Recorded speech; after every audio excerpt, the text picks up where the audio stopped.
I suspect the vast majority of the people who will ever see or hear this are in or from a place where pretty much everyone has heard the words Jesus Christ. Some, many, mostly use them as cuss words. For others, they're the foundation of faith. Most are somewhere in between, depending on what's going on in their lives. Lately, I've been stuck in a scene from history where thousands of people were looking at Jesus.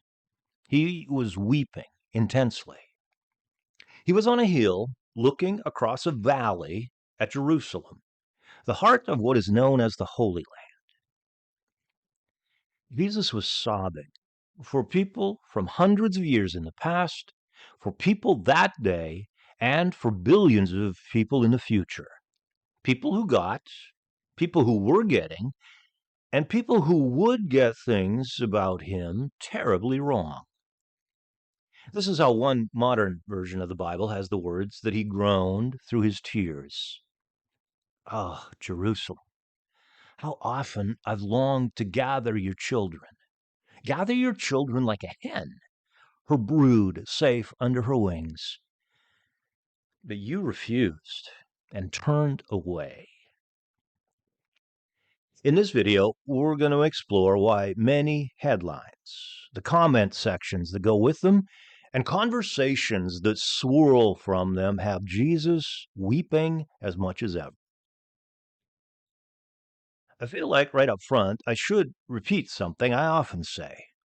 I don't believe God ever says, oops, as his design unfolds, but I do believe he often says, ouch, as he watches and feels things in what we would call real time. And I feel like I should also mention that I suffer from what I call SBS, that's Swirling Brain Syndrome. I don't know if you can relate, but asleep or awake, my mind is almost always going 100 miles an hour and in all different directions. It can be a big challenge to focus on something so I can really drill down into it. And with a chronic case of SBS, the internet is simultaneously my best friend and my worst enemy. While I'm studying one thing, there are always things knocking on the e-door trying to grab my attention. Like many, lately, I've been trying to keep an eye on the Middle East while trying to drill down into and learn and understand what I should really think about it all, while trying to get even a tiny sense of what I think Jesus thinks about it all. I uncovered something I found insightful from the Jerusalem bureau chief of the New York Times during the Israel-Gaza wars going back to 2012 and 2014. And I want you to think about what Judy Radorin wrote just 4 years ago.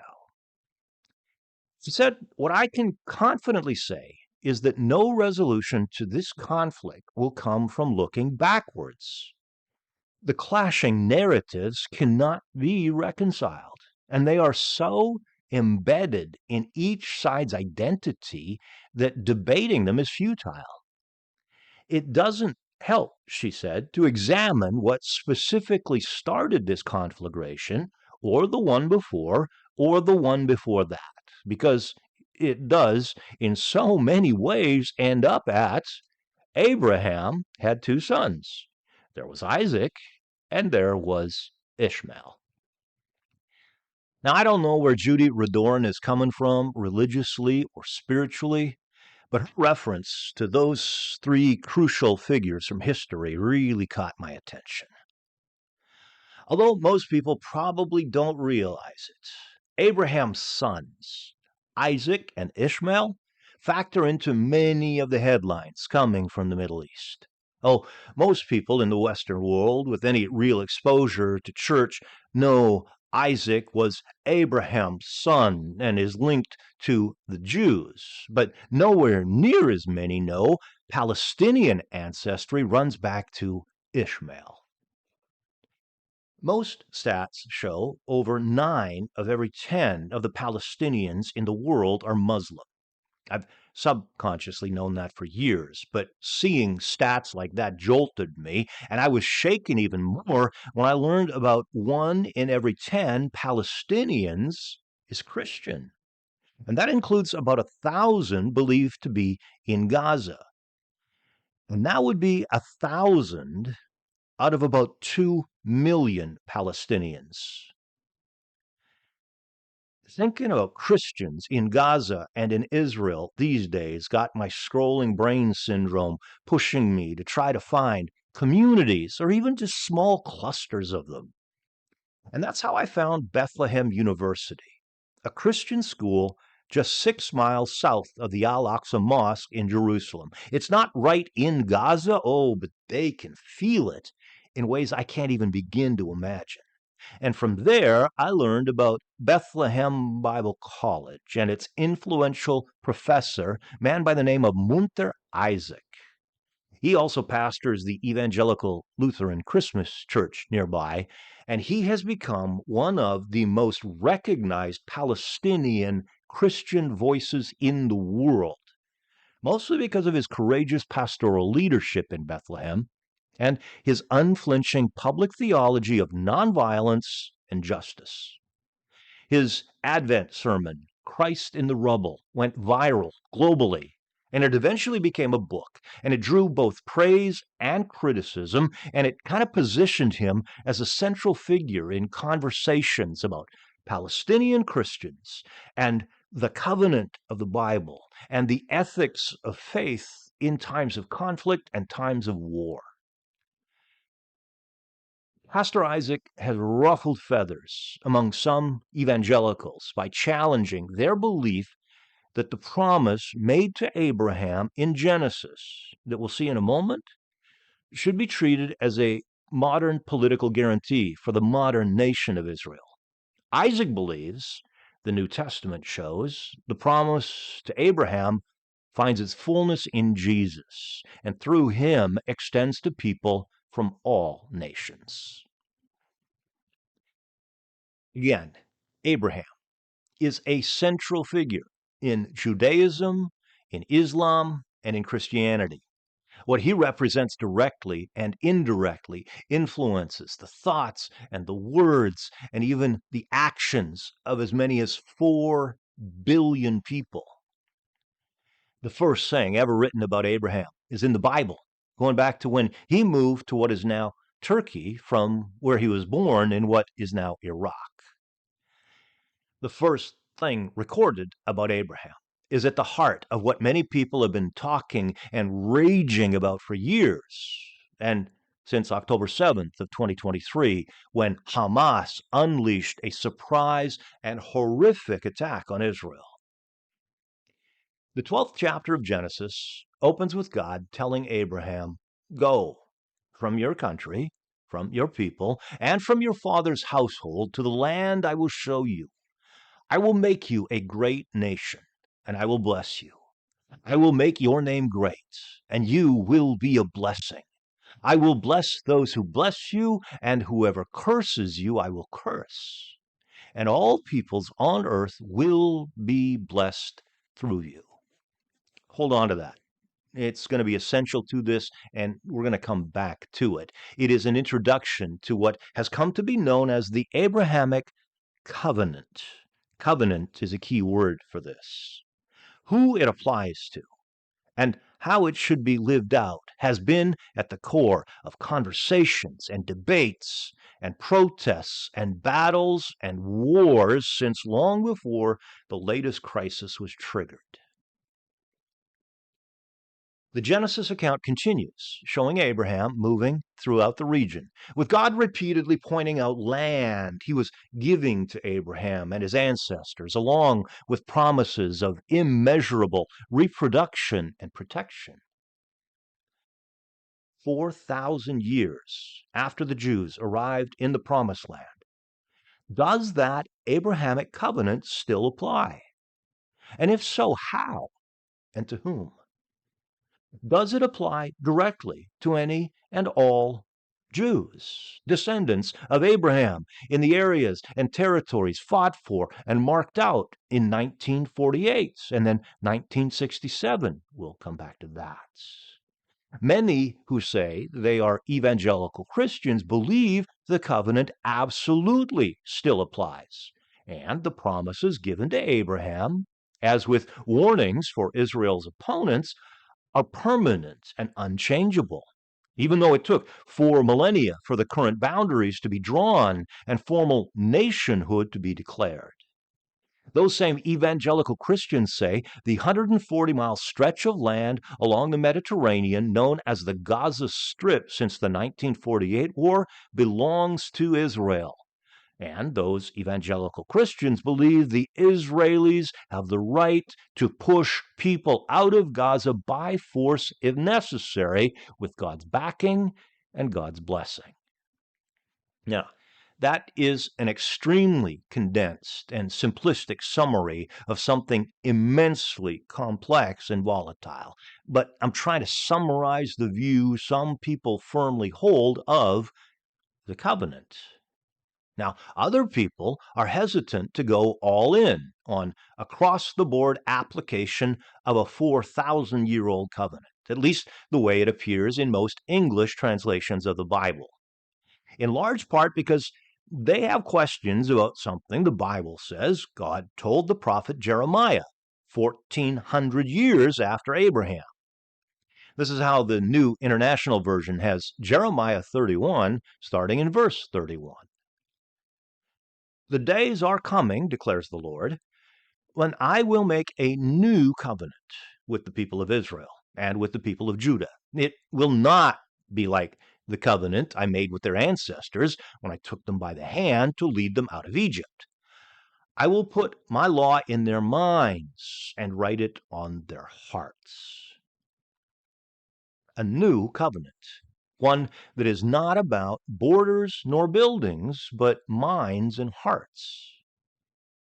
That was written around 600 BC, as Babylonian forces were getting stronger and more cruel than ever, built and driven by God to rock Israel as a massive wake-up call about how far the Jews had drifted from him. As horrific as the Hamas attack on Israel was 2 years ago, it did not inflict the kind of damage the Babylonians did to Jerusalem and the temple in 587 BC. And that brings us to someone who knew Jewish law, Jewish history, and his prophets as well as anyone in history. He was first known as Saul. We know him better as Paul. And he was born and raised around the same time as Jesus, learning and studying and teaching and living the foundations of the Abrahamic covenant and its implications in ways no one had before. And in Paul's case, that went on to include executing people for talking about a different covenant and a way to God other than the way his people had known and followed for generations. There is no way to overstate how extraordinary it is that he, Paul, like the Jew of Jews, went on to write this in Galatians 4:4 to people who were not Jews. He said, when the set time had fully come, God sent his son, born of a woman, born under the law, to redeem those under the law, that we might receive adoption to sonship. I just try to imagine how massive it was for Paul, of all people, to use the word we there, because he was talking about Jews and people from any other nation. And where that Bible version has adoption to sonship, Paul used a word that has not been found in any ancient writing other than in his letters. It's like Paul was struggling to find words for this new covenantal relationship that united people who had never been brought together before and could not be unified any other way. And it's like it was so crazy, Paul had a hard time finding ways to express himself whether he was writing to Jews or non-Jews who had come to believe Jesus was and is the Savior and Lord. And he said, because you are his sons, God sent the Spirit of his Son into our hearts, the Spirit who calls out, Abba, Father. And notice the phrase, you are his sons. That was directed at Gentile followers of Jesus, non-Jews. And now look at the phrase, our hearts, our, Jew and Gentile, an unprecedented kind of family being proclaimed by a former Jewish leader who would have once prayed 3 times a day and taught others to pray, "Blessed are you, Lord our God, who has not made me a Gentile." There was a time in his life Paul would have shrieked in horror or rage at the thought of a non-Jew being a child of Abraham. But his mind-blowing understanding of the new covenant compelled him to write, those who have faith in Jesus are children of Abraham. And I wouldn't be surprised if Paul had tears in his eyes when he followed that up with, there is neither Jew nor Gentile, neither slave nor free, nor is there male and female, for you are all one in Christ Jesus. And I cannot think of a modern equivalent of how radical that was, how culturally quaking to Paul as he wrote it, and to the Jews and the Gentiles who heard it. Now, I hope you're okay with a little more history, because in an effort to try to explain where my swirling brain syndrome has me paused these days, I want to jump to 1776, when the United States of America was founded. Now, there weren't exactly maps like we have outlining them, but America was made up of 13 colony states. From there, 1776, we need to jump 69 years to 1845 and meet John Lewis O'Sullivan, a popular and influential editor and columnist. As one historian put it, Sullivan articulated the American belief in the God-given mission of the United States to lead the world in the transition to democracy. Don't rush past that. The American belief in the God-given mission of the United States to lead the world. O'Sullivan was the one who gave birth to the phrase manifest destiny, and the concept quickly found deep roots. A story I saw on the History Channel says, manifest destiny is the idea that the United States is destined by God to expand its dominion and spread democracy and capitalism across the entire North American continent. Now, what Native Americans and or African Americans might think of that, we'll have to wait for another video. But 5 years after O'Sullivan coined the phrase, so we're talking 1850, Herman Melville wrote a novel that never came close to the popularity of his classic Moby Dick, but a couple of lines in his novel, White Jacket, went their version of viral and earned a passionate following. He wrote, "We Americans are the peculiar chosen people, the Israel of our time. God has predestinated. Mankind expects great things from our race."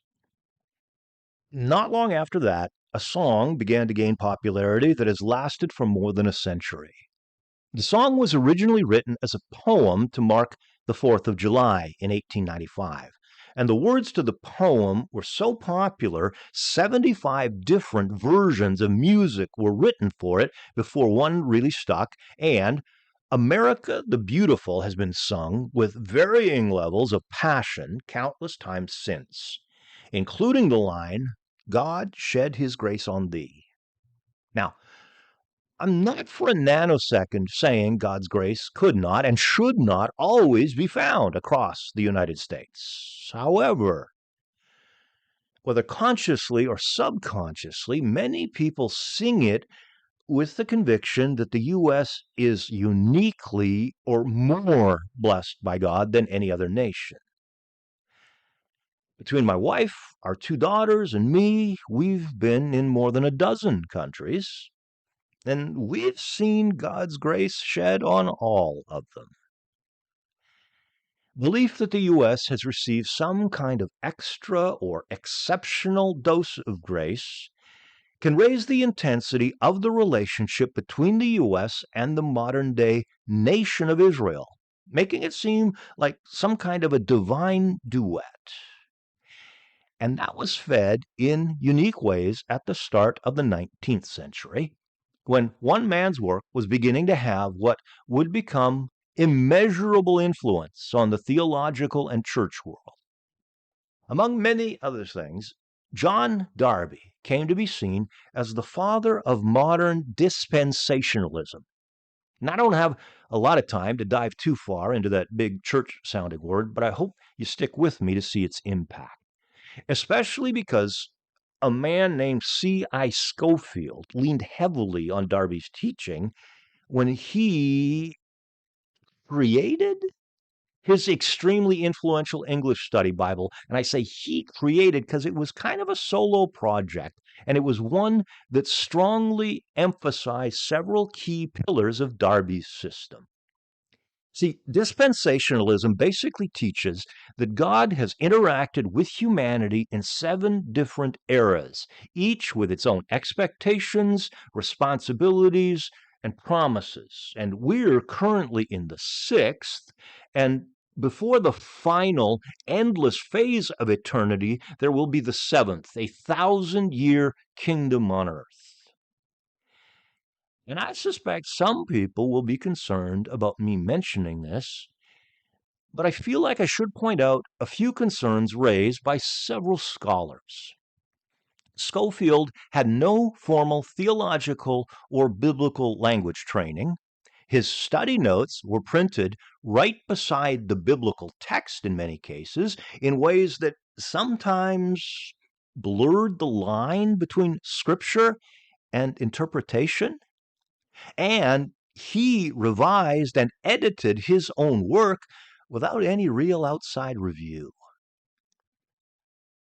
Scofield helped popularize the dispensationalist belief that the ancient promises to Israel still apply directly and literally to the nation of Israel today, including promises about land and protection. And for many people, that became a major lens for understanding what's happening in the Middle East. And Schofield's view also encouraged many people to see the United States as having a special, almost prophetic role in God's timeline, including the unique role of the nation of Israel in modern and future human world history. And the phrase, the nation of Israel, is extremely important because leaning heavily on dispensationalism, Schofield's Bible repeatedly teaches and affirms that a future complete restoration of Israel as a nation, including the return of Jews to that land and the fulfillment of the Old Testament promises, the Abrahamic covenant, applies specifically to them. For centuries in the English-speaking world, and in many places English-speaking missionaries went, Schofield's reference Bible was, as one AI search told me, the standard issue, gold standard Bible for faithful Christians, particularly among pastors. And you don't have to dig very far below the surface of the English-speaking church over the past century to find the profound impact the Scofield Bible has had, especially on teachers and writers of everything from seminary textbooks to best-selling novels. And as I mentioned, dispensationalists place a major emphasis on geography and borders. and believe Israel will play a central role in the end times. The nation of Israel will play a central role in the end times, including the rebuilding of the temple in Jerusalem, the earthly reign of the Messiah for 1,000 years, and the conversion of all of Israel to Christianity. And that's why so many people believe so passionately about strong support, to the point of unlimited support of the modern nation of Israel, seeing it as a fulfillment of biblical prophecy and a sign of God's covenant faithfulness. And some of the most dire warnings are for any nation or anyone who does not support or stand with Israel. Now, after all of that, let's circle back to the line from Herman Melville, the guy who wrote Moby Dick. The single line that has had more of an impact than he could have ever dreamed. Americans are the peculiar, chosen people, the Israel of our time. And for many, whether they recognize it or not, that kind of thinking feeds a feeling of kinship between the U.S. and Israel, and it may help explain why some people seem so sure of, if I can put it this way, whose side God is on. Basically, like a continuation of the children of God facing off against various forms of Canaanites. And all of that has a lot to do with why people, especially people in or from the U.S. who are influenced by dispensational thinking, see the War of 1948 connected to biblical prophecy, because it led to Israel becoming an official political state nation. Most people don't know the war led to the creation of 750,000 Palestinian refugees.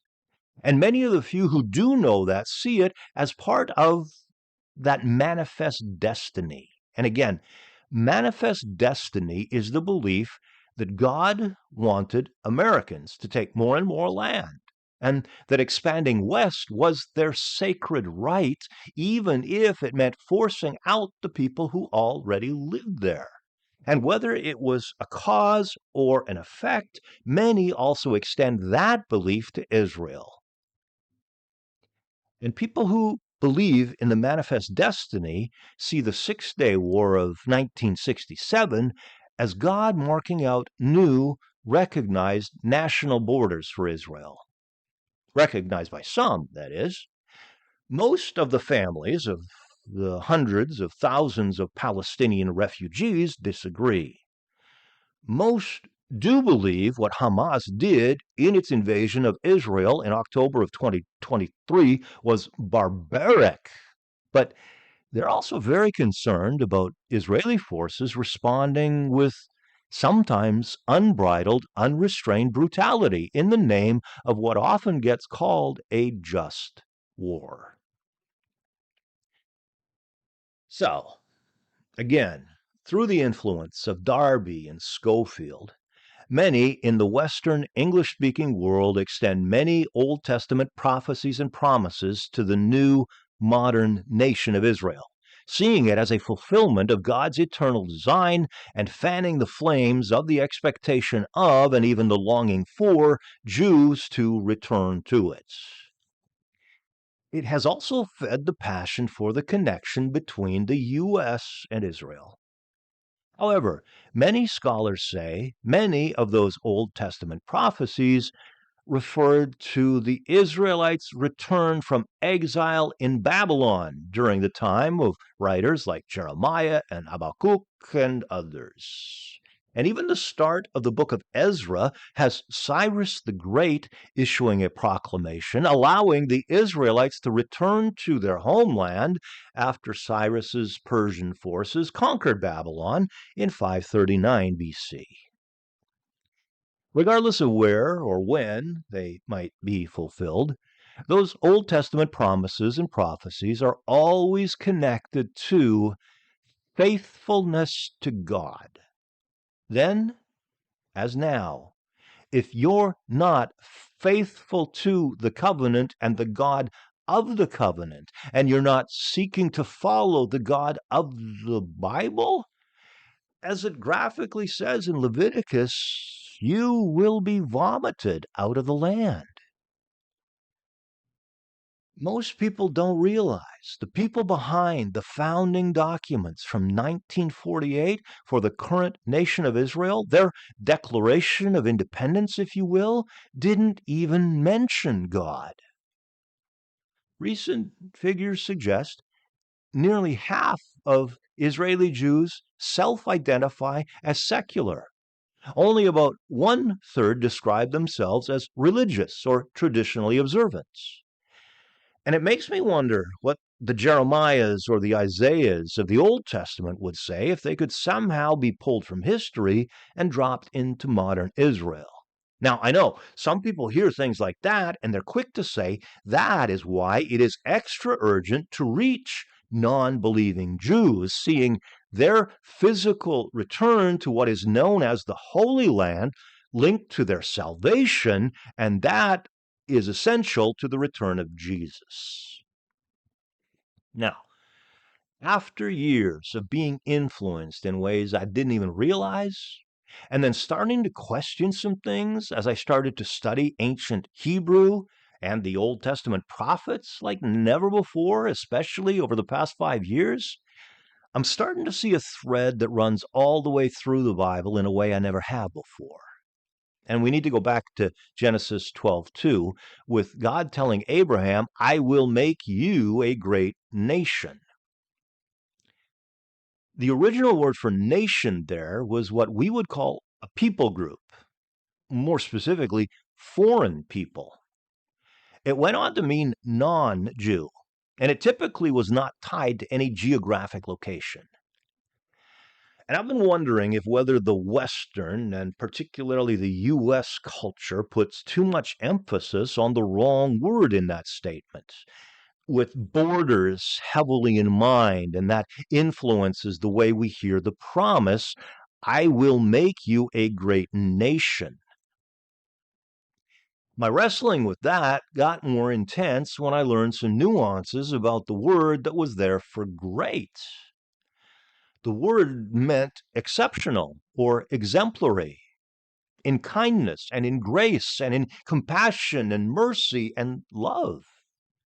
And a deeper dive into the nuances of the language makes it at least seem like God was telling Abraham that he was going to start to form a people who would be on the move, and as they moved, they would become unusually known for their concern and their care for other people.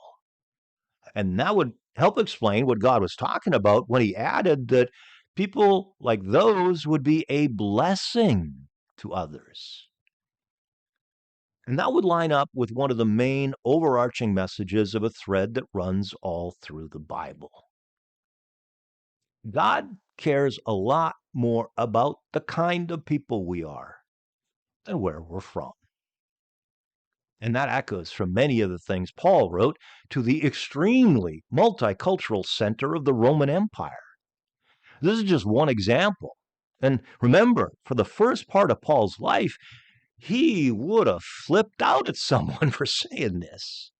He said, you're not a true Jew just because you were born of Jewish parents or because you've gone through the ceremony of circumcision. No, a true Jew is one whose heart is right with God. And true circumcision is not merely obeying the letter of the law. Rather, it's a change of heart produced by the Spirit. And that last part is the lesson Jesus gave to a woman who was as non-Jewish as you could get in the heart of non-Jewish land. She would have had a lot in common with modern Palestinians living in Israel. For example, the vast majority of people currently living in Gaza are refugees. 3 generations together in some homes, tents, cardboard boxes, living with the bare minimum of rights, if any at all. And the conversation between Jesus and the Samaritan woman turned to where God could be found and how, and where God should be worshiped and how. And once again, the Jewish and the non-Jewish world was rocked when what Jesus told her started getting out. He, he said, the time is coming when you Samaritans will worship the Father, neither here at this mountain nor there in Jerusalem. And that hits at the heart of the current version of the covenant. And it has to do with the highly sensitive matter of the temple. Whether the mobile version of it, known as the tabernacle, or the two more, I'd say permanent, but they didn't end up being permanent versions of the temple that stood in Jerusalem. The last one was obliterated by Roman forces in 70 AD. For about 1,300 years, the Dome of the Rock has stood on that site at the center of the Al-Aqsa Mosque, and it remains one of the main flashpoints between Israelis and Arabs, with Orthodox Jews seeing the restoration of the temple as essential for the coming of the Messiah, a view shared by many who hold or lean toward a dispensational view. One time, when Jesus was with his disciples and an assortment of other Jews, including some of their leaders, they were challenging him to do something to show who he was. And he told them, if the temple were destroyed, he would rebuild it in 3 days. Well, they scoffed and pointed out it had taken a half-century to build. When John wrote about it years after watching Jesus die on a cross and then seeing him alive again, he must have been hit by a tsunami of memories and emotions when he remembered and then wrote of Jesus, the temple he had spoken of was his body. The temple had been considered the most holy place in all of Israel. It was all about the presence of God. And for generations, a massive, thick curtain stood between Jews and what they considered the most holy place, the ultimate place of God's presence, deep in the temple, where only one person got to go once a year. Yet, when I asked ChatGPT about this, even ChatGPT admitted, as Jesus committed his spirit to the Lord through his death on the cross, the temple curtain was torn in two. And no one in history could have known the significance of that better than Paul, which is why he must have been absolutely blown away when he came to realize the immensity of what happened when Jesus was executed and resurrected. It must have been a constant struggle for Paul to try to reduce the implications of it to words, and yet he tried when he said, your body is the temple of God's abiding presence, the Holy Spirit who lives in you. And that statement, as much as any, leads many to believe the Old Testament covenant, with its promises and its warnings, now applies to all followers of Jesus, not just Jews. And Paul wrote that statement on the same trip that took him to Athens, where he stood amidst the top philosophers of the day and bluntly told them he had fallen head over heels in love with a God who doesn't live in man-made temples.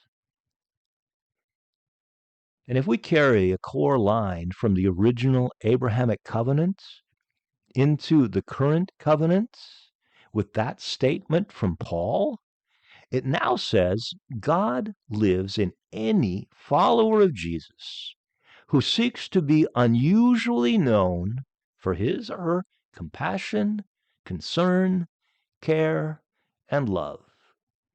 people who look to be a blessing to others, wherever they are.